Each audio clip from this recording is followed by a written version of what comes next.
Ladies and gentlemen, court is back in session. I am your host, Carl Duty. Welcome to another exciting episode of The Devil's Due. With me, as always, is a man who, folks, I'm not going to lie to you right now. Do you remember Chris Rock from New Jack City when Pookie was coming down off that pipe and he was like shaking and sweating and whatnot? That's kind of what my co-host looks like right now, but he's not coming down off the pipe. He is in high level of anticipation for this coming Friday. Mr. Drew Celestino. There's a lot going on there. Dude, there's a lot going on there. You're a little scratchy, a little excited. Yes, I am. There's a lot going on. This is a big week. A lot of things Happening. I started my new job this week. Congratulations. Very exciting. Going good so far. 2 days in, I have to dress like an adult now. It's kind of depressing, but yeah, I know. But cry not for me. It's okay. Yeah. I'll get by. But I do miss wearing, fun T-shirts to work. And yeah. Anyway, and on top of that, Friday. The Nintendo Switch will be arriving at my house. On top of that, I'm actually, and this is now, you know me. I live for this sort of thing. You do. I am actually getting home from work. Ideally, the Switch will have arrived in an Amazon, a nondescript Amazon box. Is Amazon good about getting stuff to you on day of release? Yes. I've never ordered something that. In my experience, yes. Okay. But mileage may vary. If they drop the ball, I do have another one coming from Target on Saturday. Yes. So there is that. But in any case, I'm going to be getting home. Now, you would think I'm going to get home after a long day at work and want nothing more than to tear into this box, get the Switch set up, and rush off into the vast fields of Hyrule on an epic adventure for the next 40 to 60 hours of my life. Unfortunately, but fortunately, I'm going to East Aurora immediately after work for a good friend of mine, my brewing buddy, my partner in crime in the beer world. His beer that won a gold medal in the Amber Waves of Grain homebrew contest last year was, as a reward for the gold medal, they allowed him to brew it at a commercial brewery in the area. So it's going to be at 42 North in East Aurora.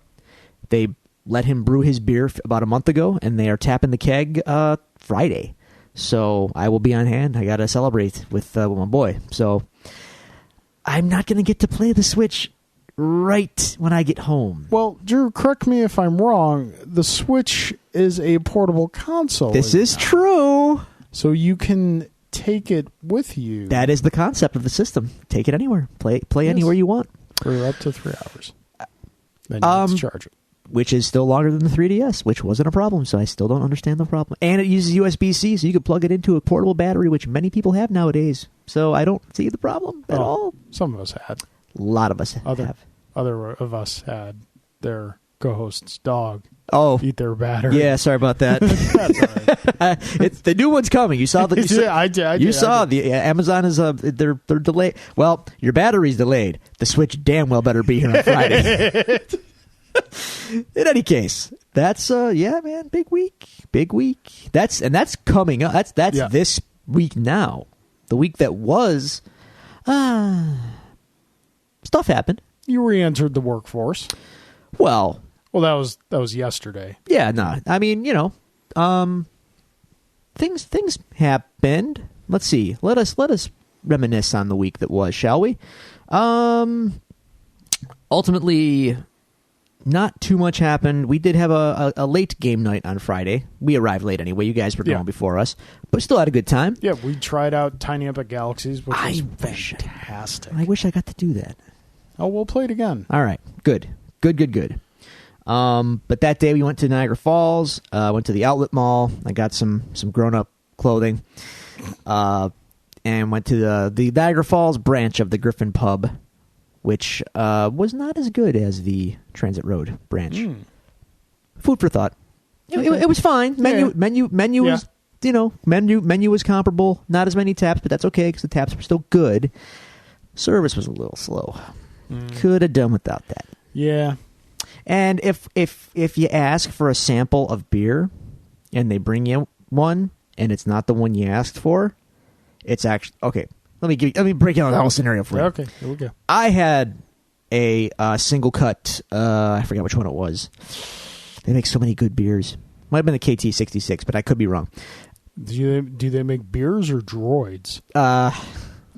Single cut. Okay, so I gotta explain. Give us the Cliff Notes. We don't need the Lord of the Rings version. Well, no, it all ties together. KT66 is a model of vacuum tube. Single Cut Brewery. Single Cut is the name of. It's the general term for a Les Paul style guitar. All of Single Cut Brewery's beers are named after rock and roll paraphernalia. So they've got the full stack, they've got the half stack, they've got the KT66, they've got the TNT Bonbon, as in Bon Scott, AC/DC. Yeah. So that's the naming convention behind Single Cut KT66. Anyway, I got a full pint of that. The wife wanted a taste of a cinnamon raisin stout, I believe it was. It was good, dude. Keep your damn fruit out of my beer. No, it tasted very good. It's like an oatmeal cookie in a beer. It was good. Anyway, so they when she asked for the sample, they brought it out, and what did they bring her? They brought her chocolate chip. No, sir. No. Oreo And it wasn't stout. peanut butter. That sounds good too. Anyway, cookies and no, cream they brought a stuff. sample of the waitress completely derped, and they gave her a sample of my KT66, which I knew right away, and I just looked at it. And I'm like, yeah, that's not right. So Jen smelled it, and she's like, it smells like your beer. I smelled it, I'm like, yeah, it sure does. And I tasted it, and I'm like, yeah, this is my beer. Now, she comes back, and Jen says, hey, you gave me the wrong beer. And the waitress is like, yeah, I know. I'm just sorry. don't like you. No, she came back and she realized her mistake. And she's like, I'm so sorry. I gave you the wrong sample. And okay, I'll bring you the right one. Yeah. Let me take that one. No, that's Drew's Okay, beer. look, at this point, you've poured a taste into this little itty bitty glass. You can't put it back in the keg. Just give it to me. Yeah. I'm already drinking it. Just let me keep it. Don't take it away. What are you doing? Anyway. Maybe they have a way to pour it back in. No. Once it's out, there's no going back in. It's like the circle of trust. Once you're out, you are out. Anyway, yeah, that was okay. And then, like I said, adulting at the outlet mall, getting my clothing thing on. Yeah. Shirts, collars. Why? Tools of the man, I say. How was your week? Like you said, we had the game night Friday night. I have a theory that at our previous game night, your wife stole Alan's game mojo. Okay. Because that's a nice way to put it. Not only did he get rolled in Blood Rage 2 weeks ago, but Timothy, and Timothy's wife Laura all thoroughly dominated him in Tiny Epic Galaxies. It was rough. Maybe Alan's just setting us up for he's luring us in to a false sense of security, and then he's gonna have an epic reign of terror that's just gonna like dominate for. Sure, we can go with that as being a possibility. You sound so convinced. Yeah, I'm not. Okay. So yeah, there was that. Oh, you know what I watched this week for the first time? You'd be so proud of me. Oh, I did watch a movie this week. Go on. I'm sorry. Yes. I watched Metallica, Some Kind of Monster. Yeah. Watched it for the first time ever. Really? Yeah, Oh, I'd never wow. seen it before. Okay. And it's on Netflix now. I got a lot of thoughts. Okay, go on. So I watched it, I was like, wow, this is really, really insightful. Two things I took away from it. Yeah.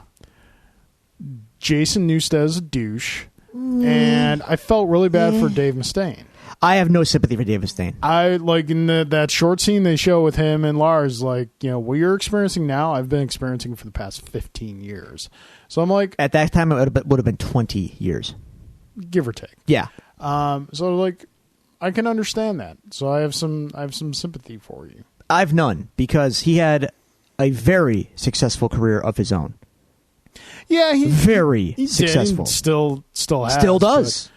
But there is still that. That's on him. I'm sorry. Yeah, I know. I'm just saying. I feel for the guy. Jason Newsted, though, maybe, I don't know if it's the way they presented him or whatnot, he came off as a total douchebag. I don't think so. I think he was just... He didn't buy into the therapy stuff, and that's ultimately up to him. But you have to you got to understand that dude's position. He ate.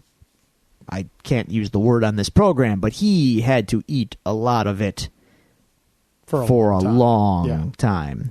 No, and then when he finally wanted to spread his wings, they slapped him down hard. Yeah, I thought overall it was a really good documentary. Then they also had there's a follow-up, and I haven't seen that. Yeah, because they filmed it around the release of their IMAX movie. Oh, okay. So that was about 4 or 5 years ago. 3 years ago. Yeah, I think 2014. By the way, I have seen the IMAX movie in IMAX, and it was amazing. The home experience does not do it justice. Anytime something is shot for IMAX, that's the way to view it.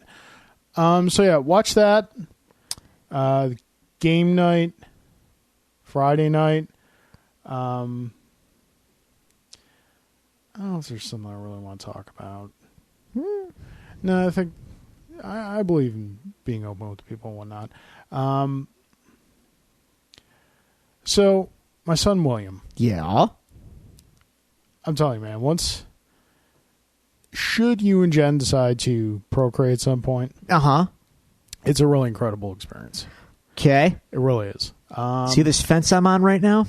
Yeah, no, I get you. You guys got time. Here's what I can akin to, and this you'll be able to understand this kind of parlance, if you will. Okay. When you have a child, it's like your emotional software gets upgraded, but your hardware is not capable of handling it. Oh, dear. Yeah. Like you experience love in a way for something that you never knew. Love on a level you never knew you were capable of. What is this love thing you speak of? See, Drew, when a man and a woman can tolerate each other for an extended period of time. I understand that. You don't got to tell me about, we don't got to talk or anything. No, I know. My rep, though, is such that. Yeah. So, and William is about to turn 1 year old. 1 year old. 1 year. Next month. Yes. St. Patrick's Day. St. Patrick's Day, baby. All right. So there's I'm going to get this out of the way. Every baby develops differently. Mm-hmm. But there are certain spots, certain developmental milestones, crawling, so on, whatnot, that children are expected to be at a certain point. Okay. William has not hit all of those milestones. He's not crawling. He hates being on his stomach. Oddly enough, he's starting to just a little bit stand on his own. Like we have to prop him up and whatnot. Sure. He's leaning against something, but he has to stand on his own. But on the recommendation of the pediatrician, which Julie and I kind of went back and forth on, not like fighting back and forth, but just discussing it. William's going to be seeing an early intervention specialist. Okay. Basically what they do is they come in, they work with the baby to kind of help them get to where they need to be. And I love my son more than I ever thought capable of loving something. And everybody has told me that, this is nothing to be ashamed of. This is extremely common nowadays. This is relatively a new thing when it comes to babies. But I'm not going to lie to you. There's this lingering sense of failure on my part that, like, I could have done more up to this point. But at the same time, it's kind of counteracted by my own thoughts of saying, you've never been a father. Yeah. How do you know what to do? Right. So it's there's a level of frustration there, and there's a level of there's a sense of failure. I've got some great friends around me who are, obviously being great friends and telling me that no, this is not that. This just like the phrase that I'm kind of getting sick of hearing is every child develops differently. Sure. I'm like, yes, I understand that. But my child is developing this way, and it's making me feel like I'm not doing enough for them. And I know ultimately... See, here's the thing. You've got your normal logical mind that does your day-to-day thinking and whatnot. And then you've got your parent mind. The parent mind is freaking insane. Because the parent mind is irrational, and especially new parent mind. Oh, man. That sucker jumps to conclusions like you wouldn't believe. You better step WebMD over there, just so you know. No, God. Julie goes to WebMD. Oh, that's a rabbit hole. I do not. So, yeah. There was that. That happened this week. Don't worry, man. It's gonna be I know. It's going to work out. It's going to be okay. It's there's still frustration there, though. So give it time. But there was that. So there's that. On to happier things. I want to have a little discussion with you. Okay. On my way over here, I stopped at Best Buy. Oh, damn it. I forgot Doctor Strange came out today. I picked up Doctor Strange, and I picked up Horizon Zero Dawn. Ah, yes. For PlayStation 4. I've heard good things. I am being a responsible adult and a good decision maker for my family. Okay. Because instead of buying the Nintendo Switch, I'm taking funds and putting them towards new appliances. Good. Because good we're on you, bro. Desperate need of new appliances. Yeah. The goal is refrigerator, stove, dishwasher. Take your time. The Switch is only gonna the library is only gonna get better, and maybe a bundle could be down the road. So I was at Best Buy tonight. I was killing some time walking around. A couple things. One, yes, you'll be happy to know the Switch section is already all set up. That's great. There's just no product there yet. Yeah. Very small section though. It's like literally from this doorknob to the end of the wall. That's for a system with a launch library as limited as the Switch is. That's not that surprising. It'll build over time. Here's my thing, though, and here's where Nintendo's really frustrating me. Okay. To a point where I just don't understand why they're doing this.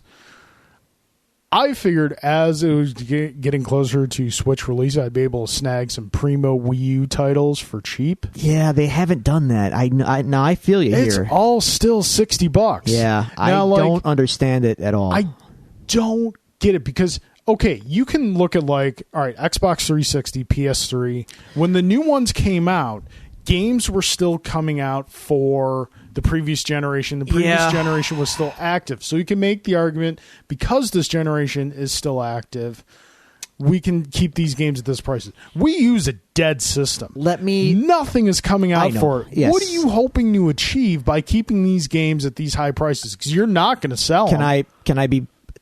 You might not like this answer, but go ahead. Honestly, defend your precious. This is not a defense. I feel you. If you want to, get in on the cheap prices on a dead console, that's justifiable. Their justification, and I could actually back this. Hang on, let me. Their messaging and their focus and their future is on the Switch. Yeah. Then they don't want you spending any money on anything else but the Switch right now. But then they're left with this unsold product. They don't care. They don't want to drag out. After the Switch comes out, maybe that stuff goes on sale after release day. But as of right now, no. They want you on the board, the hype train for the Switch. It doesn't make I get it. I'm not saying it's right, but I get it. Yeah. From a merchandise, corporate marketing direct people here mentality. And I get it. Granted, there's not a ton there. There's literally just like 2 shelves of Wii U games. Yeah. There's no controllers, no accessories, nothing. Amiibos are priced to move. I should get in on that then. $9 a pop. I might get okay. The whole. I heard this on another podcast, and I totally agree with it. The whole toy to life movement is dead. It's done. Kids don't care about Skylanders no more. Skylanders, Lego Dimensions, Yeah. Amiibos. All that fad is done. Okay. So, but it was still like frustrating. Like Splatoon, Mario Kart 8, any like top tier titles are still $60. Yeah, that's surprising, especially with sequels to those coming out soon. Yeah, so there was that, and here's another thing about my trip to Best Buy. You can now get statues at Best Buy, like superhero statues. Oh, and whatnot. really? Yeah, like a Deadpool statue and a Spider-Gwen statue and Batman's. Like nothing obscure that you'd be like, but it's like, who are you trying to get, Best Buy? Because the people who buy these things don't come to you to buy them. No, but the people that might be interested in that stuff that you're talking about does buy video games and does. Yeah, that's true, but these are not cheap items. I know. They're hoping for impulse. These are like 100. Yeah, but an impulse buy is like, I would say the impulse buy is from $5 to $60. That's for your us. Impulse window. That's us. I don't know. I'm willing to bet that the people that are going to retail. These are like $150, $200 to $300 statues. Yeah, I don't get that either, but I am so puzzled by that. So they're grasping at anything, dude. Big box is crumbling. Yeah. So there was that. Got Doctor Strange. Missed out on the steel box though. They were all. I love the steel boxes. I hate when I miss those. And Doctor Strange one was especially nice. Eye of Agamotto, nice, like embossed on 3D metal and whatnot. Kick ass. Yeah. So okay, there was that. Yeah, just my thoughts on my Best Buy trip. I did forget to mention I did watch another movie this week. What'd you watch? And it this is geeky. So I watched 10 Cloverfield Lane. Yeah, how was it? Pretty good. John Goodman in a creepy role. And Mary Elizabeth Winstead, who I'm a fan of as well. She was in Scott Pilgrim, Scott yes? Pilgrim, yeah. With the blue hair. Ramona. Sledgehammer. She looking all right. It was interesting. But because of the title and knowing what Cloverfield is, the vomit-inducing found footage monster movie. Mm-hmm. I never had that problem with those movies. I don't either, but some people do. I worked at a movie theater when Blair Witch Project came out. I know some people have that problem. Like, a friend of mine's wife has that problem, and she couldn't. We went to see Birdman together with Michael Keaton. Yeah, she couldn't even handle that. Wow, because of the handheld camera. Jeez. Yeah, I know, weird. Huh. Anyway, so 10 Cloverfield Lane. It was good. Totally different than Cloverfield. Totally different. It was an actual movie as opposed to found footage. But because I knew that there was some kind of tie-in, I never bought into the conceit to a degree of the movie that it could have been any sort of catastrophe. I was just like, all right, get to the monster. Show me what it is. What's really going on? Yeah. And when they finally get there, should I spoilers at this point? It's been out long enough. Spoilers. Okay, spoiler alert. It's not the monster. It's other monsters. It's a spaceship monster. And like okay, so like the in the Avengers when the Chitauri come down and all that? The Chitauri, yeah. Chitauri, whatever, yeah. They got the whale-looking thing. Yeah. It's like that in this movie. Okay. And then there was like other things on the ground with they were like giant foot soldiers, like giant doom pinky demon things with like mouths that came out of their mouth and like had eyeballs on them and teeth, and it was really bizarre. So sort of like aliens. No, not yes, but no. Okay. And she manages to kill one of these big ships. She throws a Molotov cocktail in its mouth. It brings it down. Okay. And then she drives away in a Toyota, and she hears on the radio that there's a human resistance and they're winning, and she drives towards the resistance in Houston. So I did some Googling, and apparently this movie is taking place around the same time as Cloverfield in the same universe. So, well, I knew that. I didn't know, well, because it's different stuff, Yeah. But apparently, this is all, there's a whole monster invasion happening, and all these movies are kind of different, disparate pieces of this monster invasion of the Earth. So it's like a War of the Worlds remake, only good. God knows Spielberg War of the Worlds was not good. I don't know. It was an interesting movie. All right. And check out sometime. Everything I just described with the aliens is like the last 5 minutes of it. Everything before that is John Goodman in a bunker, being creepy and weird. Well, it's John Goodman. Yeah. You're going to get quality stuff out of him every time. Absolutely. So it was kind of neat. It was an interesting flick, and I'm actually curious to see what the next, because they're making another one, I guess, called The God Particle. It's the next chapter in this whole thing. So I wonder what that's going to be, because apparently, again, these all fit together in some weird monster verse of J.J. Abrams' imagination. Well, strangely enough, monster verses are going to come up in our viewer questions. Okay. Listener questions. So that's the prologue to the show, folks. that being, it's going to be a fun show. It's going to be a long show, but it's going to be a fun show. Okay. That being said, folks, as always, we love to hear from our listeners. We appreciate feedback. We love hearing your questions and whatnot.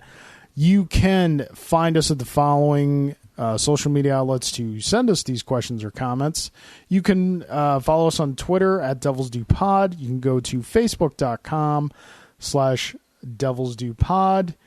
You can email us at thedevilsdopod@gmail.com, or you can find all these resources on our website, thedevilsdopodcast.com. That being said, Drew, as you know, last week we put our proverbial future into the hands of the listeners, and from what I could tell, just the last update and everything, we asked you guys, what do you want us to do next as far as a week-by-week breakdown? We asked, did you want us to do Daredevil Season 2? Did you want us to do Iron Fist? That's the crux of it, really. Yeah. And Daredevil Season 2 has won convincingly. Convincingly? Between Twitter and Facebook, we got, I think Iron Fist got maybe 3 or 4 votes. All right. Everything else was going to Daredevil Season 2, with the exception of 1 vote for Gilmore Girls Season 4. Don't see it happening. Hey, Gilmore Gap. It could happen. Okay. So that will be our next thing that we do. Daredevil Season 2. Let's go. What we're doing this week is kind of a good lead into that when you think about it. To a degree. Yeah. It gets the show back on topic anyway. Yeah. We're a Daredevil show, as the viewer, the listener. I always say viewer. Damn, I can't get that right. The listeners who sent in the previous comments point out we are Daredevil. So we're going back to Hell's Kitchen. But before we do that, Drew, we got some questions. I like questions. We've got questions from our 2 resident guys with, nothing a lot else of to do time on their hands, apparently. Mr. Alan Wayers and Mr. J. Gelsomino. And then we have another show staples, if you will. Questions. Yes, of course. More questions. Okay. Yeah. Bring it. So we'll start with Jay's questions. Oh, Jay gets We started with Alan last time. Okay. This is our combo question for both you and me. Best 90s arcade game. Here are our choices. The Simpsons, Teenage Mutant Ninja Turtles, first one. Okay. Double Screen X-Men. Sophie's choice here. Okay, go on. Double Screen Avengers. And he's kind of wrong here. There was no Double Screen Avengers. There wasn't, but there was a 4-player cabinet, but yes, it was not double screen. Or Terminator 2 Judgment Day with the guns. No. All right. This... For me, this comes down to Ninja Turtles and Avengers. Wow. Yeah. Over X-Men. Over X-Men. You madman. I know. I know. That's a steaming hot take. Well, let's say that it's Ninja Turtles is probably going to be in there for both of us. Let's be honest here. Turtles arcade game is all time. If we're comparing X-Men to Avengers arcade games, Yes. we have to compare rosters. Okay. X-Men had Wolverine, Storm, Cyclops, Nightcrawler, Colossus, and Dazzler. Hey, man. Don't disparage Dazzler. Okay. Avengers had Captain America, Iron Man, Vision, and Hawkeye. Hindsight being 2020, though, when the Avengers arcade game came out, no one cared about those people. Especially Hawkeye. He's the Dazzler of the game, essentially. Sorry, Clint, I love you, buddy, but I would argue Vision is probably the Dazzler of the game because it was white Vision. It wasn't even like yellow and green Vision. They didn't even put in the time to... But he had powers, and Hawkeye had... Dude, when you break it down, there's sprites throwing a projectile. I know. Okay. You're yeah, but Colossus though. See, here's the thing. The sound. I know. Make the sound. I can't. No, you know the sound. You know the sound. Yeah, but our listeners don't know how. I can't. I can't do it on command, man. Yes, you can. I can't. Yes, you can. It's difficult. Do it. It's like it's like there. It's like that. Is. That's the sound. Right, here's my knock against X-Men. Dazzler. Yeah. And some of the mid-game stages are kind of weak. Like they kind of run out of... They run out of steam a little bit. Yeah. But. X-Men, welcome to die. So... X-Chicken. What does that mean? So you're pointing out a flaw. No, but it's great, though. English in the game. All right. Well, my two are going to be Ninja Turtles and Avengers. All right, I would say X-Men and Ninja Turtles. Another bonus you have to give Avengers is that it came to home consoles. It did. Whereas X-Men did not until years later. This is true. On like Xbox and Xbox One, arcade, 360, and PlayStation 3. Yes. Fair enough. I'll say X-Men. You can say Avengers. Okay. All right. We're good. Okay. Nexties. Still from Jay. Yes. All right. Your question. Yes. Drew. Mm-hmm. Are you sure I can buy an extra Switch off of you? #hugs. As of this moment, pending, I don't see any insane, truly unassailable, cannot possibly say no inflation pricing on eBay for the Switch. I will be selling my extra Switch to Jay. Really? For a markup. My son has a birthday, sir. I understand. Jay will be paying a premium for it. Mind you. Look, nobody's above the markup here. However, that's the plan. Me and Jay have agreed on a price. If eBay's price is north of that, I might have to... Business will have to be done the way business will have to be done. How long are you waiting? We'll give it a week. Okay. That was your suggestion, I think. No, my suggestion was a month. A month? You lunatic. We'll see. I don't know. Right now it's Jay's. But at a price. All right. Well, here. Jay got to pay. Read my question. Your question. Yes. Carl. Yes. You get the superpowers of this character, but you also get the entire catalog of tragedy. Oh, jeez. Who do you pick? Daredevil, Batman, Mr. Freeze, Bane, the comedian. And Jay follows up, I know he doesn't really have powers as much as he just has a cool 5 o'clock shadow and a swanky robe, but you get the robe. That's fair. Wow. That's That's like saying, would you rather take a slap shot in the junk from Wayne Gretzky or a golf ball drive in the junk from Tiger Woods? Well, Tiger nowadays, you'd probably be okay. Even still, man, it's a golf ball shot. You know what? I'm gonna have to say Batman, only because at least I'm rich. Sorry, Mom and Dad. I mean, I'm miserable, but I'm rich. Yeah. There Okay. you go. That's a tough one. Where was that Thunder in the World Series? It would have been over a lot quicker. Once again. Some would say mercifully.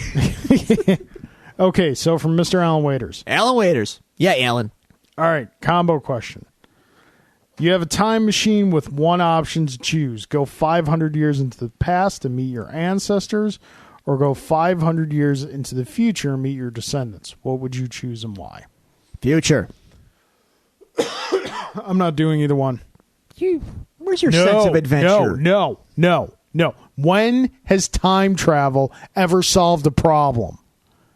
It has never solved a problem. All it does is create problems. If you go into the past, any interaction you have with anything provides danger for changing what you recognize as the current present. If you go into the future, then you come back to the present with knowledge of the future. Hence, you would not act the way you normally would without said knowledge. And that means that the future you went most likely will no longer exist. Devil's advocate. Marty McFly got a sweet truck. And Mom and Dad were no longer dysfunctional. Worked out okay, I think. Hell Valley, Drew. Hell Valley. That's the alternate future. Doesn't have to be that way. And they prevented that too. You don't screw with time travel. All right, I will. I'm going to the future. I want to meet my descendants. All right. Assuming I have any. You will. Okay, Drew. You gain superpowers, but at a heavy price, so choose wisely. Oh, God. Did they collaborate? Jesus. Possibly. Go on. The first is you've become the host of an alien symbiote that gives you super strength and superhuman reflexes, but the symbiote can take you over at any time, like when you're making love to your wife. So he kind of went That got dark. Yeah, that got real dark real quick. Oh, my God. All right. The second is gain radar sense, but your other senses have become dull, like your taste, smell, hear, or touch. Which would you choose? Oh. I mean, at least if I... Oh, Maybe geez. the symbiote can improve in your coitus abilities? What are you saying? Everybody can improve. Everybody, no one, unless you're Sting, you have for not yourself, perfected the art of coitus. Yeah, but bad things could happen, and then I could get in trouble for it with the symbiote. I don't know. Don't have to buy clothes anymore. True. Very true. Yeah. And I do like food and stuff, so having my taste messed with would really upset me. Campfires would be a problem. I'll take the symbiote. Okay. Yeah. All right. Here's a question for me. Carl, you're the president of the United States, and there is a pandemic zombie virus, which is in a major U.S. city and about to spread, which will cause an outbreak. Patient Zero is in there, and there is a hostile resistance from citizens who are now turned into zombies. Your council offers you two choices: a nuclear strike that will obliterate the city and everyone in it from existence, or try to retrieve Patient Zero to develop a cure at the cost of your military personnel, which would leave you vulnerable to terrorist attacks in all major cities. This is serious business. It's a pretty straightforward question. You try to extract Patient Zero. That doesn't work. It's unfortunate, but you got to press the button. Dare I say, before we get to the news section, in honor of yeah, should I? Well, we'll wait till the news section. Nuke it from orbit. It's the only way to be sure. That's what I say. Yeah. Anyway. All right, so that was Mr. Gelsomino, Mr. Allen. Now, we'll go to Mr. Manuel Marin. Oh, my God. Listener from Staten Island, New York. Yes. Now, Manny sent us questions before. Not a lot, but a couple. Well, he's back in Manny form. Dear Carl and Drew, love the show and look forward to each week's episode. I've got 4 questions for you. Oh, my God. This is the time we give to our listeners. For Drew, BuzzFeed is reporting that the drink of posers everywhere in the 90s is making a big comeback. Here's the article where the 90s drink Zima is coming back and people are stoked. Originator of the Devil's Brew, please provide acceptable circumstances for a grown man to drink Zima. There are none. There is no excuse. We live in the era of the craft beer revolution, sir. Put the Zima down. No. And we didn't learn our lesson from Zima, because after Zima, there was Smirnoff Ice. And we didn't learn from that either. What did you ever remember that? Zima? I know it's an alcoholic drink, but I don't know what it's a sweet it is. Malt liquor. Okay. It's Smirnoff Ice before Smirnoff Ice. Okay. Don't drink this. Yeah.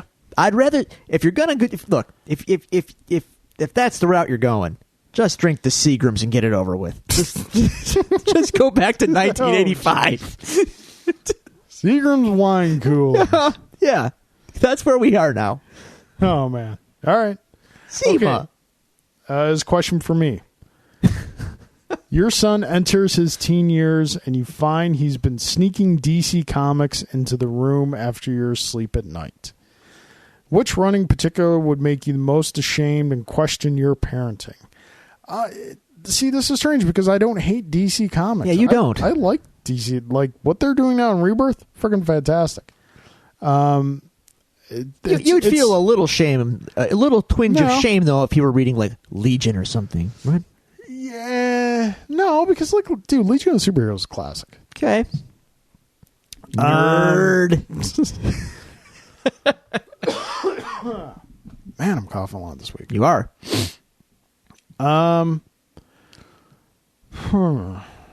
Shame. I don't know. Because, the only DC comics I really read throughout the 90s were Batman.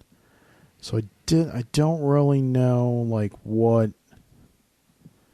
Yeah, I don't think there's any like particular run that would make me. You know what? No, I got it. Jeez, I don't think of this. The new 52, either Red Hood and the Outlaws. I liked Red Hood and the Outlaws. I still read Red Hood and the Outlaws. Is that the one that hussied up Starfire? Yeah, the first issue Shame. Yes, Shame. Yes, because Marvel's never hussied up one of their heroines. Hey. Any Batman title written by Scott Snyder after Death of the Family. Wow. So that's a gauntlet. 0 Year, the whole Bat Robo Bunny, Jim Gordon as Batman. Did you finish All-Star? His All-Sar run? Did you go into that? The Jim Lee. No. Scott Snyder? No, I pulled the cord on that one. I bailed. Good on you. Yeah, it was going good. It was going good for like 4 issues. It was solid. Yeah. I don't know if it was that many. And then he started getting into the whole Bruce Wayne and Harvey Dent knew each other at a psychiatric ward. He loves that stuff. I don't like that. Stop with the tie-ins. Done. Okay, moving on. All right, so for the group. The group, us. After last week's show, we're going to get to some news. Okay. One news source is reporting that Matt Reeves will indeed stay on to direct a potential Batman movie. We will discuss this. We'll discuss that news. Okay. We've already know everything that's wrong with the DC verse. If you had a magic wand and could make any decision, what would it take to make everything right and finally put DC in a quality cinematic series? Well, you see, remember the time travel question? Yes. So I guess from his question is, what can we do to fix it now? Yeah. Get rid of Zack Snyder. Get rid of anyone who's on a produce. Get rid of everyone involved, basically. Yeah, I would probably say form a DC Studios, a la Marvel Studios, and just staff it with the comic people. I'm going to say something you're not going to agree with. Keep Jeff Johns. I like his work. But yeah, everyone else. Goodbye. Yeah. Yeah. Goodbye. Yep. Keep who you've cast, because their casting for the most part is pretty spot on. Okay. Well, Lex Luthor. Well, yeah, I said for the most part. That kid's getting shown the door real quick. So yeah. Is Gene Hackman still alive? He is, but he's not acting anymore. Oh. All right. Okay, for the group, it seems like everyone is jumping on the universe bandwagon. They are. They really are. They really are. Everyone's jumping on the universe bandwagon these days in the wake of Marvel's success. Any thoughts on the state of Universal's proposed Monsterverse? Given the love of the original characters, is the upside worth the risk of abject failure? There's no need for there to be one. Here's okay. Is there a need? No, but those are such great characters. Hang on. Okay, no, you're right. Go ahead. They are great characters. Worry about making a good movie with each of them in this new era first. And if you can do that, then worry about how you're going to bring them together. Yeah. But going all like he said, everyone's universe happy now. So they're announcing the universe before one film is in the can. Dude, look. Pump the brakes. You've proven nothing. Yeah. So let's get one out the door before we get into this universe talk. Yeah. Did you see the trailer to The Mummy? I did.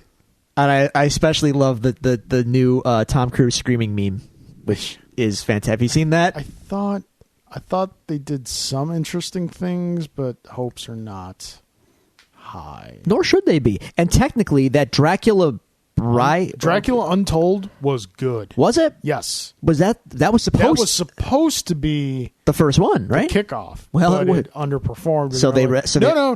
That was one off. See, they're already clueless. Yeah, and it's a shame because I thought that was good. I would love to see, but I think you're right. Just give them each a solo movie. Leave little breadcrumbs in the movie that allude to a universe. But essentially do what Marvel did. Focus on the individual characters first. If you can put the DNA in there, and then throw them all together. Yeah. Because I'm not a horror fan per se. I don't really watch horror films, but I love the old Universal monster movies. Well, they're classic. Yeah, back in the day, like the movie channel, the weekend of Halloween, all weekend long would run classic old black and white monster films. And they were great. And I would just veg out in front of the TV and just watch them. These characters are great. I think it would be nice to see Universe, but again, if it's done well. And so far, we're not seeing any. Yeah. And while we're on the Universe subject, other things I can do without, I don't need King Kong to fight Godzilla. Yeah, but that new movie looks good. Does it? I don't know. It really does. I'm not a King Kong guy. He's a big monkey. I don't care. It's a big monster fighting. He's a big monkey. He's not a monster. He's an ape. I'm not. That's not cool. Godzilla's cool. Come on, man. John C. Reilly looks awesome in that movie. All right. It's got John Goodman in it, and Samuel L. Jackson, and Loki, and Captain Marvel. All right, I'll tell you're driving a hard bargain here, so okay, I'll go see it, maybe. Yeah, all right. Okay. As long as it's better than the 3.5-hour Peter Jackson King Kong movie, because that was my birthday movie. Man, I was bored quick. I don't, but let me get the Godzilla sequel out where he fights King Ghidorah first, because that's what I really want to see. Yeah, they've been making some casting in that. Cool. Let's get that going, and then can we? You know me, G.I. Joe. Yep. Mm-hmm. Hasbro. I think at this point you kind of want them to leave that alone for a while. I do, but you know what I don't. Everything they've mentioned as far as a universe for G.I. Joe is not good. I want them to leave it alone, but you know what I definitely don't want them to do? Let's marry it to Transformers. No, let's not do that. It's not just Transformers. If it was just Transformers. No, that would make sense. Hey. Remember Mask? Remember Micronauts and like Rom the Space Knight? No, Nobody remembers no one Rom remembers the this Space stuff. Knight. No, yeah, see, stop it. And then in the comic, as a comic reader, a G.I. Joe comic book fan at that. Yeah. Look, the Larry Hama series is still going, which fine, Yeah. but you know, it's dated and look, I love it. It's fine. But I want like a new I want a new Joe series, like a contemporary new series. And we're not getting that. Do you know why we're not getting that? Because the new G.I. Joe series is part of an interconnected G.I. Joe Transformers toy universe in the comics. I don't want this. Yeah. Folks, you want a good mashup series of 80s properties that you used to love as a kid? Check out He-Man Thundercats. You were saying that's really good. It is freaking awesome. Because when you think about it, it's very easy to marry those two stories together. Because they're both loosely like barbarian, mystic, little bit of technology thrown in here and there. It's very, and you don't like, once you get to like issue 2, you see how easy it is to get those two together. Like when there's a scene where so Skeletor and Mumra take control of the ancient spirits of evil and they're getting them to attack the castle of Eternia. Okay. There's this massive battle going on. And when you see the scene of Man-at-Arms and Panthro working on this giant freaking laser cannon, you're just like, this is so awesome. That's pretty cool. So awesome. Can I get a plug-in for another good one, I think, in my opinion anyway? Future Quest at DC right now is a lot of fun. Yeah, you mentioned that as well. Space Ghost, Johnny Quest, the Inhumanoids, I think? Herculoids, that's them. Birdman, not Michael Keaton, Birdman. Yeah. Harvey Birdman. Attorney at law. Before he was a lawyer. It's a lot of fun. Blue Falcon and Dog Wonder in it? No. Oh, that would be great if they were, but not yet. They need to be in it. And the guy with the primitive guy with the big bat, Thundar the Barbarian. No, dude. Let me tell you what. Watch that show. He's like, he's got a lightsaber. If they could find a way to get Thundar involved, even a new Thundar would be legit. I'm a sucker for those character designs. Yeah. That's all good stuff. So yeah, Future Quest is a lot of fun. It's not super gritty or edgy. Yeah. It's just it's a really solid marriage of all those properties in a fun comic book. Cool. So I'm enjoying that. Cool. All right. So that does it for the listener questions. Now we're on to the news, folks. We said it's going to be a long show, but it's going to be a good show. Can we? Do we want to start with this? Because we have to get. Yeah. This has to be said. Oh man, we lost a legend. We did. That's legit. The burn of 2016 is still tender. Oh. But yet 2017 is not wasting any time.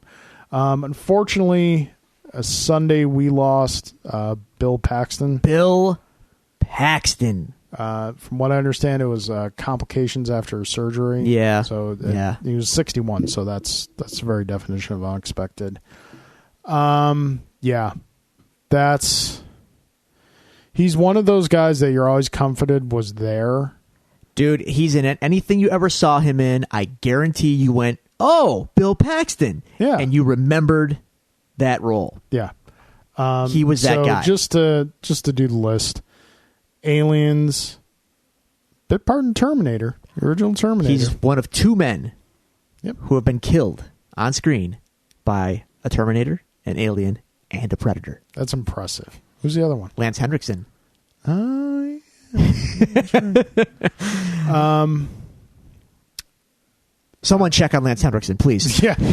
So, Aliens, Weird Science. Weird Science, man. Yeah. Predator 2. Predator 2. Underrated, dare I say. Yeah, Predator 2 is good. Solid. Twister, which you can't really make an argument for it being a good movie, but it is a fun movie. And if you want to test out a new surround sound system, there are a few movies better. Sure. Apollo 13. Apollo 13. I'm trying to think of what else. There's a big one. There's a big one. Oh, dude, Tombstone. Tombstone. That's not the one I was talking about, but Tombstone. What's the one you're thinking about? True Lies. True Lies. He stole the show in True Lies. You really did. Oh man, He was in Agents of S.H.I.E.L.D. The first. He was in the second and third, the end of the first, Yeah. almost entirety of second. He was good. Yeah. He was really good. He was good in anything he was in, and it was great. I feel bad because like he had a new television series on. He was doing the Training Day television series. He was playing Denzel role.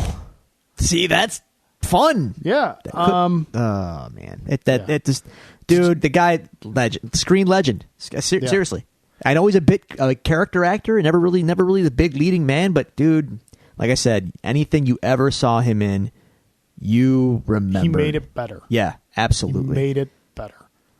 Did you see the tribute, the Storm Chasers tribute? No. Oh yes. That was freaking awesome. They put the BP on GPS display across like 3 or 4 states. Storm Chasers just got together and globally positioned themselves to spell out BP. That was. Dude left a mark, man. Yeah, you might never would have thought about that, but he really did. So if you're gonna watch some stuff to remember Mr. Paxton, I would recommend personally Aliens, absolutely Aliens, Twister, and Tombstone. All of the above. Don't forget Weird Science because he's great in that. Yeah. And True Lies, man. Do not leave out True Lies because he is fantastic. Bill Paxton. Oh man, game over, man. Game over. All right. He will be missed. So that's sad news out of the way. On to some lighter fare. Let's get into lighter fare. Drew. Yes. You being a huge Nintendo fan. I am. I'm curious to hear your opinion of the image that was released of Dracula's Castle. Oh. From the upcoming Netflix Castlevania series. I'm a Castlevania fan of the 2D ones anyway. It looks like Dracula's Castle, all right. It looks like what it should look like. Yeah, just I'm not structurally possible. Yeah, exactly. It's really creepy. If an upside down one comes out of the sky, I'm in. Okay, I'm curious about this show. I don't know. I don't know what it's going to be. Video games are hard. Look, I'm not going to bullshit you. Pardon me. It's all right. But yeah, I'm not going to BS you, man. Video games are hard to translate into movies. They really are. It's a different experience. It is because you got to find the balance between telling a good story and kind of getting the stuff in there that the people who played the game are really going to enjoy. Well, that and people who play the game, one of the reasons they really enjoy it's not just the story. It's the act of playing that is part of the appeal. So. Castlevania is a game largely about jumping and whipping things. So, and throwing like holy water and crucifixes and stuff. How do you translate that necessarily into a satisfying TV series? I don't know, but we're going to find out. I am a little nervous about it because the gentleman producing it and the guy gung-ho about it, he seems to be... He's got passion. Yeah. And I respect that. But he's also one of these, like... It's gonna be so violent, bro, kind of guys. He's almost, he's Zack Snyder-esque, maybe. Like, okay, and that's not. Look, I don't need it to be violent to be good. Yeah, you're not selling me anything by saying that. I just want it to be cool and good. But if all you're gonna tell me is it's gonna be hyper violent, therefore I should like it. Okay, well, I might need more than that. So we'll see. It could be cool. Yeah. I'm cautiously optimistic. I know that we've switched from... See? We switched from doing Fridays to being Tuesdays to be as current as possible. Yeah. In that spirit, we may have to pause our recording for a moment. Oh, dear. Because a new trailer has just dropped for the new Alien movie. Speaking of Mr. Paxton. So, Drew, why don't you go ahead and pause the recording, and then we'll watch this trailer and come back with gut reactions. We could watch it live. Okay, I'm not a big fan of when shows do that. Let us pause, and then we will reconvene. Yes. All right, we're back. Huh. So we just watched the new trailer for Alien Covenant that came out. Yeah. Drew's not happy because we live in the year 2017 and movies that have special effects use CGI and not rubber costumes anymore. Is that a fair assessment? It doesn't help because I can see it. I see through it, so I know it's not real in any capacity. Not that a rubber suit is real, but it is real in that it exists in a way. Yeah, but you can't make a rubber suit do what you would want that creature to do. Maybe less is more. Well, yeah, obviously in the original Alien, less was definitely more. It's not just that, though. No, did you see Prometheus? I didn't, actually. Okay. If you did, you'd understand why I never watched Prometheus for the exact way you asked me if I saw Prometheus. Yeah. See, Ridley Scott... Keep it simple. You're trying to make something simple too complicated. Yeah. You know what that trailer looked like? It looked like the Prometheus trailer with an actual alien this time and more Danny McBride. Hey, Danny McBride. I'm okay with it. Hey, look. Sign me up for Danny McBride. Make Mother Nature piss her pantsuit. I just wrapped up Vice Principals this week, too, with some friends. And because we're big Eastbound and Down fans, because Eastbound and Down is amazing. Vice Principals, amazing. So I'm all about Danny McBride. But this movie, I've seen Aliens already. It was a bad call, Ripley. It was a bad call. Yeah, it's like, hey, no, look, there's an alien in this one. It's like, yeah, I've seen those before. Yeah. It could be good. Yeah, I'm okay with them. The thing with like Alien and Predator, I'm okay with them continuing to try. Sure, I'm good with that. I think I might be ready for both to be put to bed for a while. Yeah, but they both kind of have been. Like, how long was it in between Alien Resurrection and Prometheus? And how long is it like when did Prometheus come out? Whoa. Did you forget that they made 3 Alien versus Predator movies in between those? They did, but... So we've really... This product is watered down, sir. So the purity's not there anymore. I enjoyed the first Alien vs. Predator movie mainly because of the whole like pyramid that changed every 5 minutes. I just thought that was awesome. Okay, put that in a video game. Maybe that's where these kind of things belong now. I don't know. So yeah, I'm hopeful. I didn't see anything that was like a instant disqualification for me. No, nothing was that terrible in it. It just doesn't move me. Yeah, I believe later tonight on Jimmy Kimmel is the new Guardians trailer. It's going to premiere, so that may clean your palate. See, that'll probably be fun. Of course, it's going to be fun. All right, so 2 more news items really quickly. So I guess Inhumans is still happening, apparently, as a television show, and they have cast their Black Bolt. Okay, is it Vin Diesel? No, it's not Vin Diesel. Oh, it's actually the picture here they show the guy. Looks like, let's be honest here. There's not going to be a high demand for acting ability with this role. And why is that, Drew? Well, Black Bolt doesn't speak. No, because his voice is so powerful that when he does speak, he can level a city. Yes. So they cast an actor by the name of Anson Mount as Black Bolt. Mount. He's a okay. That's looks him like a Black Bolt. That's him in a black shirt. It looks okay. Put a mask on him. Sure. He's good to go. Okay. So yeah. Let's do that. I guess that series is still happening once again. And neither one of us not really Inhumans fans, so to speak. I don't care. Yeah. So, but a slightly related note, I know you don't watch it anymore, and I know there's not really anything I could say to get you back into it. But damn, man, Agents of S.H.I.E.L.D. Oh, it's God. Good. Can I not to joke, it's been a while. It's been a while. I wouldn't even know where to dive in anymore, man. Just pick up where you left off. Oh, boy. You want to hear something awesome? They're doing a whole LMD storyline right now. Yeah. And again, it's like kind of they're incorporating like aspects of Doctor Strange into, like, there's this book called The Darkhold. Oh, yeah, it was in the comics. And one of the LMDs read the Darkhold and it made them sentient. And Drew, what happens when an android becomes sentient? Nothing good. Johnny Five happens? Wasn't an android. It was a robot.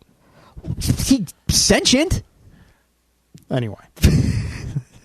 But what was great about that is the whole first episode of that story, of the storyline,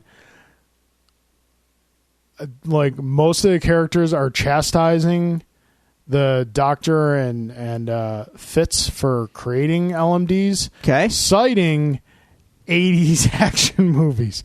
The whole episode, they're like, did you not see the Terminator?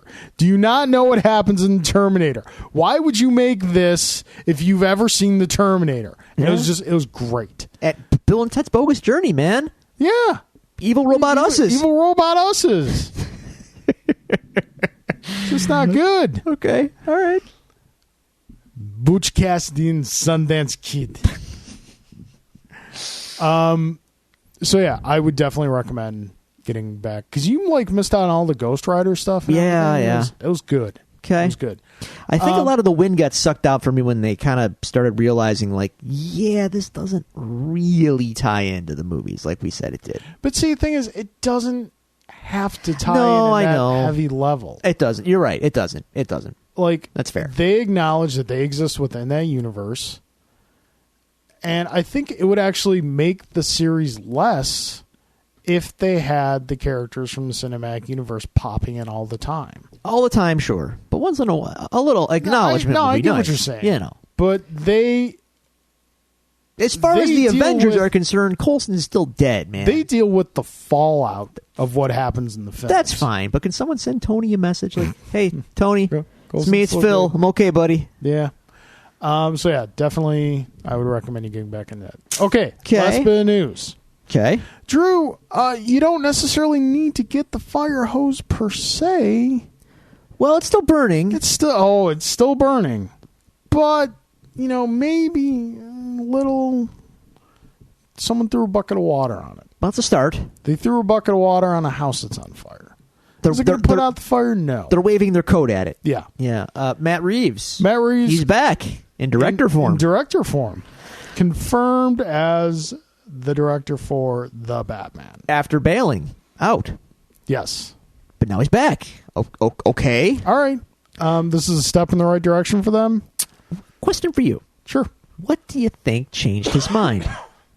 It is amazing what dump trucks full of money You think that's will do for someone's convictions. See Harrison Ford in Star Wars The Force Awakens. so? Do you think literally they said, "Look, all the money," and if that's what it was, is that silly on Warner Brothers' part to do? No, because they... Like, why this guy? Why dump truck why the dump truck for him? When, not for nothing, I'm sure a million directors Because you know would what? jump at the chance to make a Batman movie. Because Warner Brothers executives are probably seeing rough cuts of War for the Planet of the Apes. And they like what they see. And they're like, this is the guy. Okay, So, that's fair. all right. I don't know if it's going to work. Yeah, again, you have to retain Ben Affleck as Batman. That's the 'Cause key. if you lose that, That's it. that's the body blow. Yeah. That's So- that's the Band-Aid on King Hippo's stomach right there. Yep. Just keep punching it. He will go down. So, okay. The Batman, Uh-huh. Flash, Allegedly. Green Lantern Corps, Yeah, I believe that when I see it. Keep going. Shazam, Uh-huh. Once again. and Justice League 2. 5 films. Uh-huh. Oh, wait. Starting- But the Black Adam is coming out before Shazam. Yeah. Starting with least likely, Uh-huh. rank these films in likeliness we are to actually see them. Go say, okay. The Batman, Flash, Green Lantern Corps, that one is the least likely to happen. Justice League 2, Shazam. Shazam is slightly more likely to happen than Justice than Green Lantern Corps, and that's only because The Rock is involved and vocal. Yeah. Then The Flash, then Justice League 2, then Batman's the most likely to happen at this. I have to say, if they got the director and Flex still here, then right now on paper, yes, it is the most likely to happen. Justice League 2, barring an absolute tank job of Justice League, and I mean tank, they will make Justice League 2.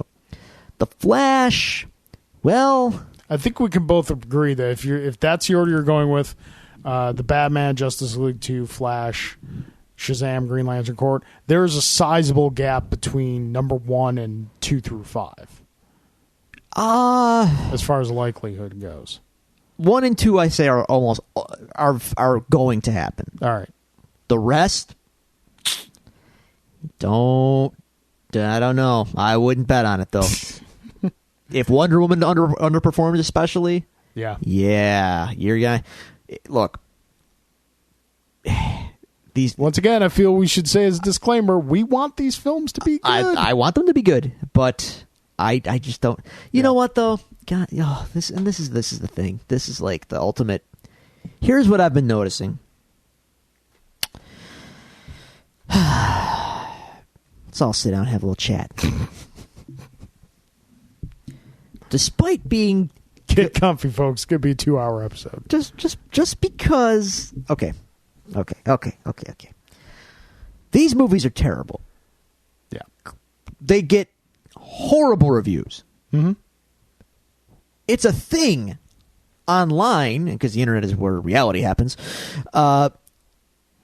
They are mocked. Like this is what they are. Okay, the way we discuss them, we discuss them as being bad because they're bad. Okay, That's what it is. What I'm finding now, and let's before I get into my findings, let's keep in mind the Justice League. Well, I'm not Justice League. Bat v Soups, whatever. Dawn of Legal, whatever. Man of Steel, Suicide Squad, Oscar award-winning film, by the way. Let that sink in for a moment. Those movies are terrible. They all made money. Big money. Big money. Someone paid to see them. Yep. Okay. So you're saying that the DC films are the Donald Trump of the superhero movies? Let's keep one catastrophe at a time here, my friend. Okay, so we know they're bad. They still make money. Yep. So you know what I'm finding now? People on the internets, it's now becoming cool in a small pocket of people that are pushing back against the rest of us, rational adults. It's now becoming the thing to be like, you just didn't get it. It's these movies, you don't understand. It's either love it or hate it. It's not really fair for you to say that it's bad. You just didn't understand it. You're not the target market for this movie. I've heard that. Yeah, if that's you, listener, punch yourself in the face. You sound like an idiot. And you're justifying your own terrible tastes. And there is no justifying it. It's bad. Just step back. I know you want to like it. We want to like it. Mm-hmm. But if it's bad, I'm not going to like it. I'm not going to pretend that I like it. And I'm definitely not going to pretend that I'm in some kind of secret cult that understands these movies better than anyone else. Because I want to justify it so badly. Look, you want to like it. I understand. It's hard to say something you love kind of stinks. I know. But they do. So don't do it. Let's hope for the best. Let's hope for the best. Yep. I want it to be good, but it ain't looking good. It's just, it's blood in the water, sharks in the water, cages in the water. It's not good, man. Farewell in the duty of fair Spanish lady. Yeah, something like that. Farewell in the duty of ladies in Spain. Oh, we received orders to sail back to Boston. He died. So, yeah. DC Films. Quint. Yep. I don't know where I'm going with this. I don't know either. All right. That closes up Sorry the case about files. that, man. It had to be said, though. That closes up the case files. All right. So, folks, as you voted, we will be doing Daredevil Season 2. Yes. Maybe starting next week, maybe starting the week after. We don't know. But, Tune in and find out. Yeah. In most likelihood, we probably will be starting next week. But to lead into that, folks, we are going to take a look back at a seminal Daredevil work by one of the faces on the Mount Rushmore of Daredevil. I forgot a news item. What? I have really good news, actually. What? Hurry up. I know. I'm It's gonna be our sorry. I'm longest sorry. episode to date. I know, but it's good. We got to cleanse the palate before DD season 2. Damn it. Let me just. I want to make sure that this is accurate because people deserve to know about this. And as I feel that I'm somewhat of an ambassador. So I want to make sure that I give accurate information because I'm super excited about this. As you may or may not know, my favorite TV show of all time is Mystery Science Theater 3000. Oh, yeah, that's right. And Mystery Science Theater 3000 is coming back. Yes. Not sure if you are aware of that. In Netflix form. And it's coming back by the good graces of people like me who plunked down money via Kickstarter to revive Mystery Science Theater 3000 under the guidance of its creator, Joel Hudson. April 14th, 2017, Mystery Science Theater 3000 is back officially on Netflix. I saw new season, new episodes, new riffs, new movies. How many episodes excited. are they getting? I don't.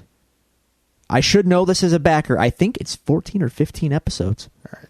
They haven't listed the movies they're doing. No, that is a top secret right now. But rest assured, they'll be bad. And that's why the show is great. I'm very, very, very, very excited. My favorite show. I'm so happy it's coming back, even though it's going to have a new cast and the voices of the robots will be different, and that's going to take some getting used to. I'm still... The cast is good, though. Jonah Ray is funny. It's quality. Days, she's good. She's Patton funny. Oswalt. Patton Oswalt. Yep. I have faith. I have all the faith in the world. It's going to be fun and great, and I'm very excited. So, yes. Alrighty. So, as I was saying, Daredevil. Before Drew... It's related. It's Netflix. Yeah, no, it's good. Okay, so we're going to be launching into Daredevil Season 2, and to prep for that, we're going to revisit a seminal work by one of the faces on the Mount Rushmore of Daredevil.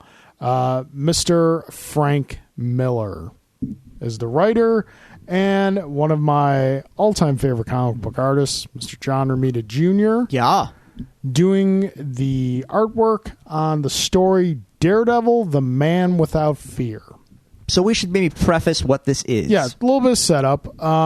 This is essentially Daredevil Year One. It's not Kinda? so much his origin. Well, But there are aspects of an origin. it's an origin. Yeah, sort of. If you've ever read this book, you see how they borrowed heavily from this story, not only for Daredevil Season 1, but also for Daredevil Season 2, if you've already seen it.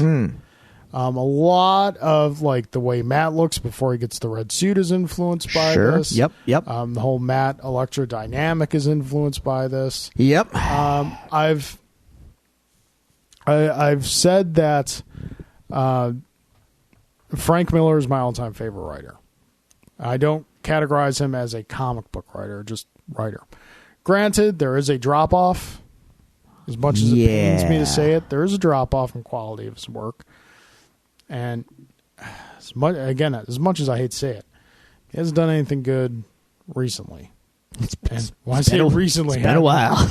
We're talking at least 10 years. But he is on the Mount Rushmore of Daredevil.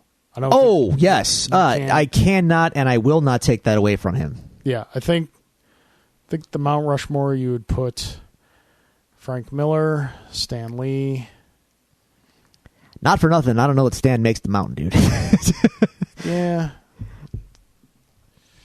I don't know, That's tough. I couldn't necessarily go into a Mount Rushmore of Daredevil, but all I know is that since Frank Miller, it has generally speaking been a train of really talented people working on Daredevil. Frank, just to give you an idea of what Frank Miller gave us. Frank Miller gave us Elektra.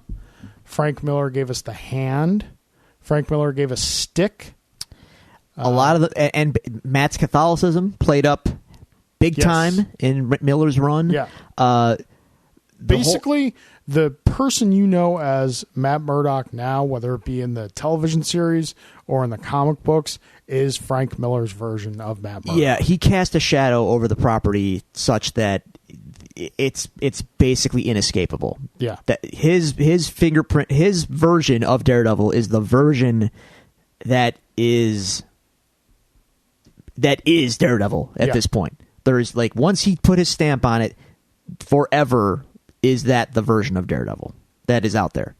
And I think you can almost argue that this is the least Frank Miller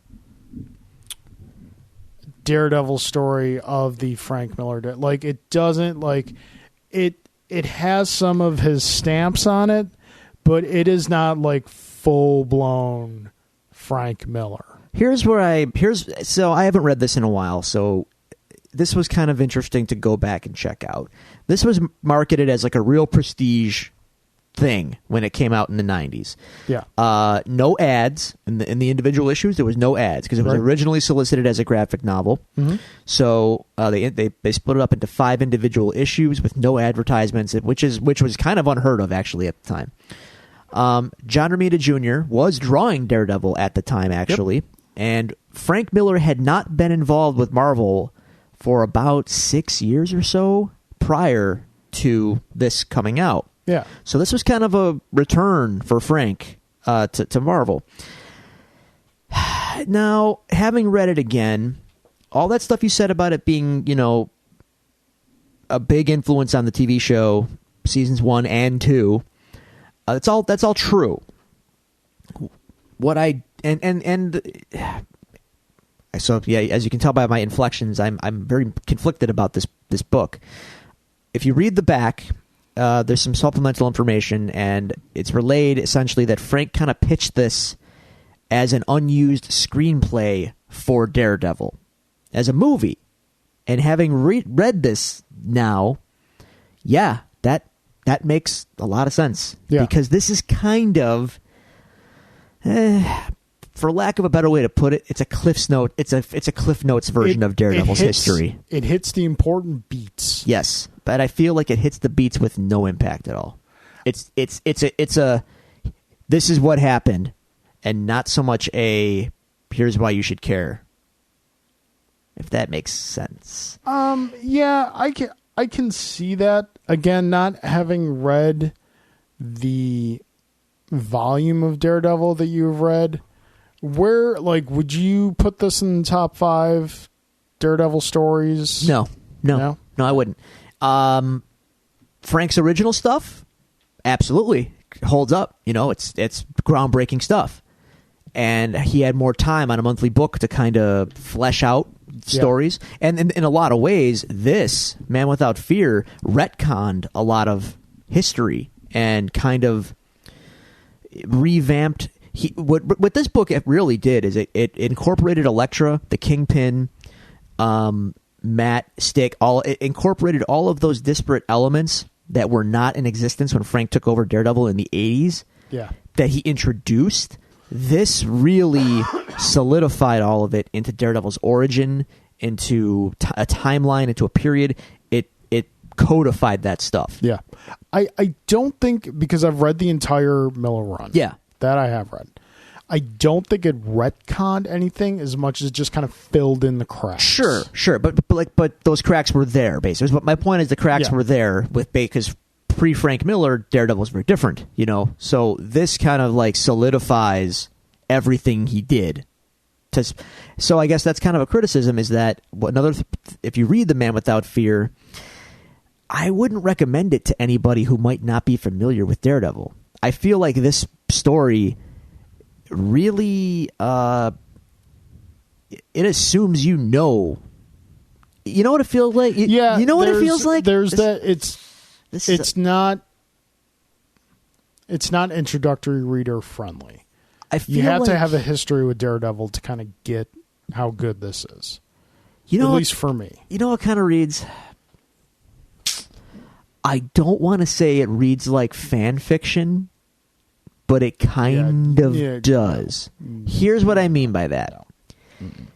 Because it assumes that you know who Daredevil is and his origin and who Elektra is and who Kingpin is, because it kind of assumes you know those things, it kind of goes like, hey, remember Elektra?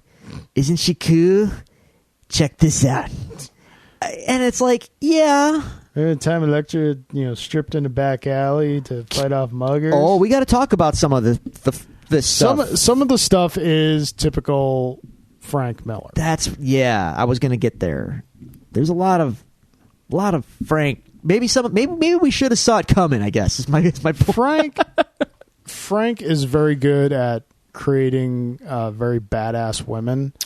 But he's also very good at portraying him in a very stereotypical way. Yeah, like Elektra, crazy. And not like, she can't be nebulously crazy. No. Yeah. She hears the voices.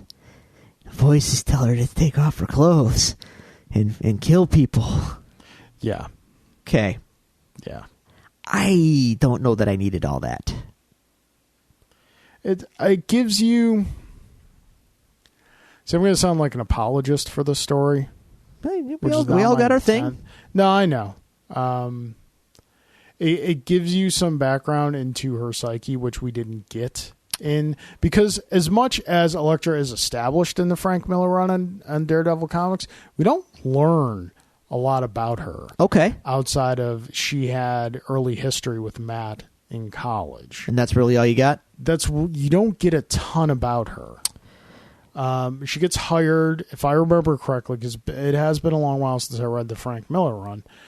She gets hired by Kingpin to take out Daredevil. Mm-hmm. And through the course of events, she learns that it's Matt. It's Matt, and that invites complications. But you don't get a lot of history about her.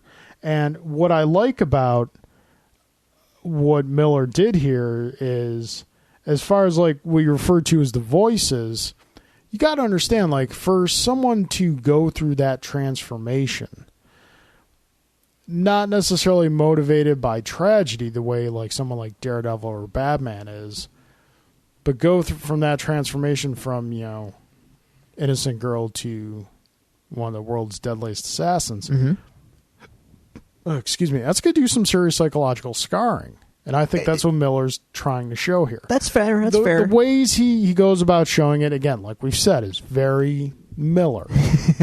Yeah. Subtlety is not his strong suit. Let's put it that way. See, here's the thing. When Miller is on, it's like some of the best stuff. Oh, it's intense. Yeah. When he fumbles bad. Yeah. It's like butt fumble. That's the thing. It's a lot of times it can be kind of feast or famine with him, but the feast is so good. Dark Knight Returns, Sin City, 300. Yeah, it's good stuff. Ronin never did much for me. I've actually never read Ronin, believe it or not. So not mess much. Okay. I just feel like there's too much glossing over that happens. Like Matt loses his father. We really don't get anything of their relationship really, outside of, honestly, Matt's father comes off kind of terrible in this. Yeah, and I think that was intentional as well, because when you think about, Matt's father is not without his flaws. And right. I think Miller chose to not so much emphasize them, but acknowledge them in this. I think he emphasized them. And like also in the, what was it? It was Joe Quesada. I can't remember who wrote it, but the Daredevil father. That was story, Joe Quesada. Yeah, that was all him. He wrote it too. Art and writing. It kind of explores more of the personal flaws of battling Jack Murdoch. Sure. Yeah, it's about it's like we said, it's about filling in the cracks. Yeah. That were there in the storyline. And I'm going to throw a flag also. okay. Speaking of Batlin Jack, Frank, there was no need to disparage wrestling here, buddy. Pal, did you catch that? There's a panel in the last issue, or the second to last issue, where there's a poster of Batlin Jack, where in his Jack the Devil Murdoch attire. So the movie didn't just pull that out of its butt. That actually was a thing from a panel in this book. Apparently, when Batlin Jack was getting up there before the Fixer started letting Jack win fights, Batlin Jack put on a red costume and wrestled. Pro wrestling. They don't say wrestling, but it's implied. And Matt says basically, my father did whatever he had to do to provide for me, even things that weren't that great, because he was a fighter and that's what he did. Hey, man, wrestling's an honest profession. All right. Well, anyway, that's an aside. what do you think of taking a break from the story? What do you think of Romita Jr.'s artwork? I think it's fantastic. Yes. I think it's kind of approaching peak Romita Jr. I didn't want to necessarily say that, but yeah, I think so. Approaching. His work is still good, but I think He's still good. What I find is his work can be character dependent. I love his Daredevil stuff. I love his Spider-Man stuff. Love Punisher Warzone. Punisher Warzone. Not crazy about his Batman stuff. No, it doesn't lend itself to it, really. Batman has never really done anything for me. Well, it's weird because his style doesn't really change. So it really just comes down to how do characters look in his style. Yeah. Batman, yeah, I feel you. Not so much, but the Marvel stuff, great. Even his Superman has certain charm to it. Yeah, I think. his Superman was good. He did a run on Wolverine. I wasn't crazy about his Wolverine run. I feel like he made Wolverine too lanky. No, he does the like slimmer toner characters. There's a little bit of length there. My Wolvie's stocky. Yeah. Yeah. Like a brick, just go. Yeah. But yeah. But no, the artwork here though, on top shelf point. Romita, this is some of his best work. His Kingpin's like one of the best Kingpins out there. Oh yeah, he makes him huge and imposing. Not so much that, but just the face. What he does, especially with the eyes. Yeah, I mean, look at that. That's heavy stuff. Yeah, Romita's artwork here is top flight. Yeah, like his Kingpin looks at you and just sends a shiver down your spine. Story stuff, like we've kind of poked a lot of holes in it. I mean, it's good. It's good, but it's just the broad strokes are just too much for me. And I don't know. Here's the thing. This makes a good companion to Miller's Daredevil run. Okay, and I would also say a good companion to his run. It's an interesting companion primer to the show, like you said. Yes. Because having read this again now, it's like, man, the show did all of this, but way better. Well, the show had more time to work. They had time, but they had nuance too, and they made nuance count. You know, and that comes with time, I guess. So they really fleshed it out. The Elektra stuff, which we're going to get to in Daredevil season 2, obviously, playing up her bad girl upbringing and all that, and her flirtation with Matt and why they were such kindred spirits and all that. That's in here in the broadest strokes possible. In the show, we're going to get to a much deeper look at it, which is great. This is kind of like it really is like a treatment, first pass, if you will, at a Daredevil movie. I feel like Frank maybe could have fleshed it out more or focused it in more. I'm not sure. And a lot of great stuff with Stick in here. The Stick stuff is all great. Just this page here that the series pulled directly. Yep. Where Stick talking to the mysterious character in the shadows. Yep. Verbatim, basically. If Matt's going to be ready for the war. And Stick here, though, he's introduced with we don't know anything about him. Yeah. Why? How? Who? Like I said, this book really implies that you know everything already, kind of. Yeah. And this is giving you like a greatest hits, filling in the blanks kind of thing. Yeah. I don't know. I feel like as a standalone story, it needs to be stronger. I like it again, but I'm a huge Miller fan, so for me, it's on the Miller scale, it's a 7 out of 10. Okay. On the just standard comic scale, it's like an 8 out of 10. So I think we would both recommend it if you've watched the series and you're looking to get into Daredevil comics. It'll be familiar if you like the series. Yeah, but definitely the Miller run, the original Miller run, you can get it in trade, is a worthwhile pickup. This is kind of my stance or what have you. I don't know, my take on Daredevil and Frank Miller and everything. Frank Miller kind of built the Daredevil sandbox and will forever be respected for that. It's like the pieces were there. He put everything together. Okay. He built the sandbox. But for me, other writers built nicer sandcastles in the sandbox. Okay. I can grant you that. So all credit and respect due to Frank Miller, without question, and he did a lot of great work there. But without Frank Miller, Daredevil gets canceled fairly early in its run. Yeah. No, again, praise be unto him. Yeah. But for me, the once he established all that stuff, other guys picked it up and really ran with it, and they owe that to Frank Miller without question. But when it comes down to why I love Daredevil, it's not because of Frank Miller. I mean, the Bendis stuff is really where I became full-blown Daredevil obsessed. Because I just feel like the pieces were there, and other writers really got to sink their teeth in and play with them and build the Sand Palace. I get you. In the sandbox that Frank built. Alrighty. So that's my take on it. You can get The Man Without Fear in trade fairly easily. Your local comic shop should have it. Barnes & Nobles is going to have it. Can we address something else in this book, too? What's that? Matt kills some people. Yeah.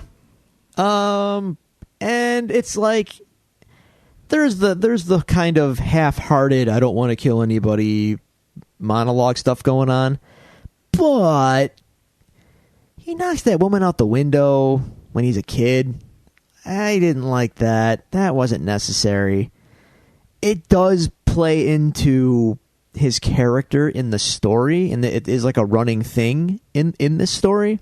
Fair enough, but that's a little much for me. And then those when the little girl gets kidnapped. Look, you kidnap a little girl and you're going to put her in a snuff film or whatever they're going to do with her.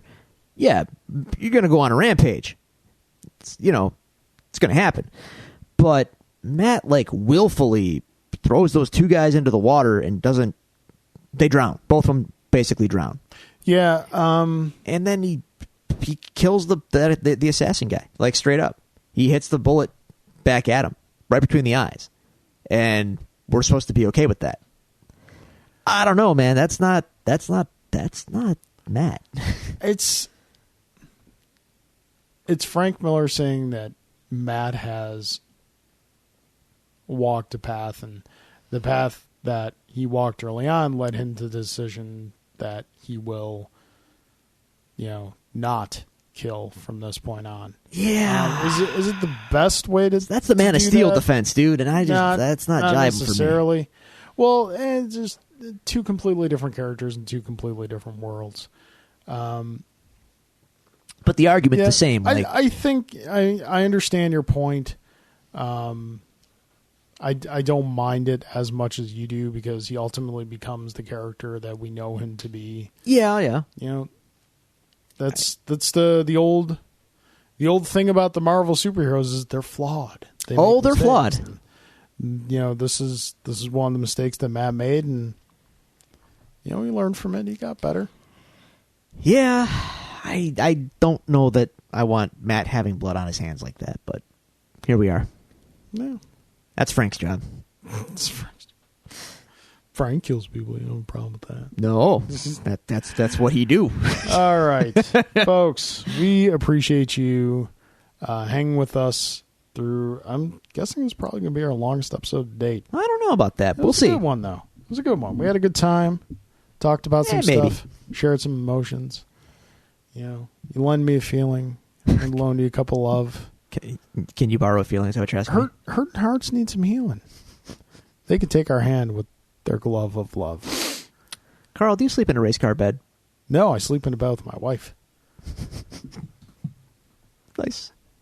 Oh, speaking of race car beds. Speaking of race car beds, we'll close out with this. Race car beds have stepped up their game. Oh? Because, like, when you think of a race car bed, you think of the classic red, like, Little Tykes race car bed. I think of The Simpsons. That's what I think of. Yeah. Okay. So Julie and I are out this past weekend with William at Babies R Us, and this is what race car beds are now. That's a Corvette. They're branded. That's a Chevy Corvette. Are you saying you want to sleep in that bed? Yes. I don't care what kids should have all the fun. All right. That being said, folks, thanks for sticking with us. Thanks for listening to us again. Please, please, please get the word out about the show. We appreciate those of you who retweet and share our new episode announcements. We could use a lot more of that. We really appreciate it if you do. It's a very simple thing. Just go on, hit a single button. Not asking a lot. Just hit a single button. If you're feeling real generous, leave us a review on iTunes. Those help. And if you'd like to send us any questions, comments, or suggestions, you can do so at the following social media outlets. You can follow us on Twitter at DevilsDoPod. You can go to Facebook.com/DevilsDoPod. You can email us at TheDevilsDoPod@gmail.com. Or you can find all these resources at TheDevilsDoPodcast.com. Drew, any parting thoughts? No. I'm good. I'm looking forward to Daredevil Season 2, especially now having read Man Without Fear again. The Elektra stuff especially, I'm very curious to see that again. Yes. Because I enjoyed it a lot in the show. Alrighty. That being said, ladies and gentlemen, court is adjourned.